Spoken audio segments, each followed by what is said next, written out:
የአውሮፓ ሀገራት ወታደራዊ ወጪያቸውን ከፍ እንዲያደርጉ የገጠማቸው ጫናና ፈተናም የኔቶን ግብ ለማሳካት ተጨማሪ ወጪ እንደሚያስፈልጋቸው ከገለጹት መካከልም የኔዘርላንድስ መንግስት አንዱና ዋነኛው ነው። ኔዘርላንድስ እንደምትለው የተቀመጠው ግብ ላይ ለመድረስ በየዓመቱ 19 ቢሊዮን ዩሮ ያስፈልጋታል። ጀርመንም እንዲሁ ተጨማሪ ገንዘብም ሆነ የሰው ኃይል እንደሚያስፈልጋት ከተናገሩት መካከል ናት። የአውሮፓ ሀገራት ከቅርብ ዓመታት ወዲህ ወታደራዊ ወጪያቸውን ከፍ አድርገዋል። በተለይም ከሩሲያ ዩክሬን ጦርነት ወዲህም ወደፊትም ከሩሲያ በኩል ያሰጋናል ለሚሉት ጦርነት ራሳቸውን በማዘጋጀት ላይ ናቸው። ለዚህም የጦር መሳሪያ ኢንዱስትሪዎቻቸውን በስፋት እያንቀሳቀሱና የጦር መሳሪያ እያከማቹም ይገኛሉ።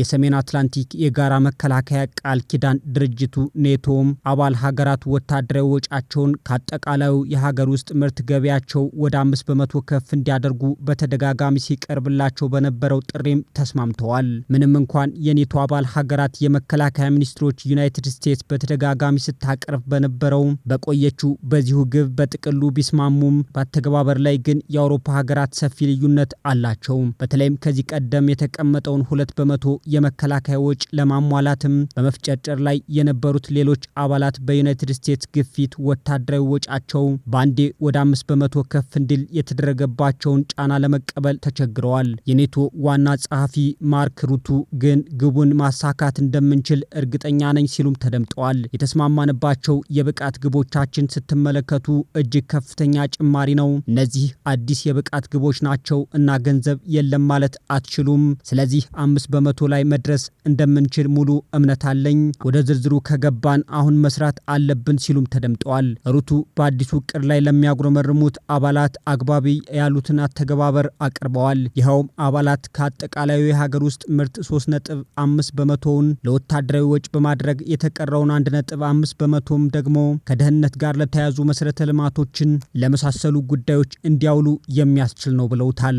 ይህን ግብም ለማሳካት ተጨማሪ ወጪ እንደሚያስፈልጋቸው ከገለጹት መካከልም የኔዘርላንድስ መንግስት አንዱ ነው። የኔዘርላንድስ እንደምትለው የተቀመጠው ግብ ላይ ለመድረስ በየዓመቱ 19 ቢሊዮን ዩሮ ያስፈልገኛል ብላለች። ጀርመንም እንዲሁ ተጨማሪ ገንዘብ የሆነ የሰው ኃይል እንደሚያስፈልጋት ከተናገሩት መካከል ናት። የጀርመን መከላከያ ሚኒስቴር ቦሪስ ፒስትሮይስ ጀርመን የተባለውን ግብ ላይ ለመድረስም አሁን አቅሙ የላትም፣ የወታደሮቿን ቁጥር ማሳደግ ይጠበቅባታል ብለዋል። ይህ ግምት ነው። ሆኖም አሁን በጦር ሰራዊታችን ካሉት ወታደሮች ከ50 ሺህ እስከ 60 ሺህ ተጨማሪ ወታደሮች ያስፈልጉናል ስትልም አስታውቃለች። ከዚህ ጋር ታዲያ ይህ ለሚቀጥሉት ዓመታት ለሚያስፈልገን አዲስ ወታደራዊ አገልግሎት በቂ ይሆናል አይሆንም የሚለውን መጠየቅ አለብን። ያ ከአቅም ግንባታው ጋር የሚመሳሰል ነው ብለን እንጠብቃለን ብለዋል።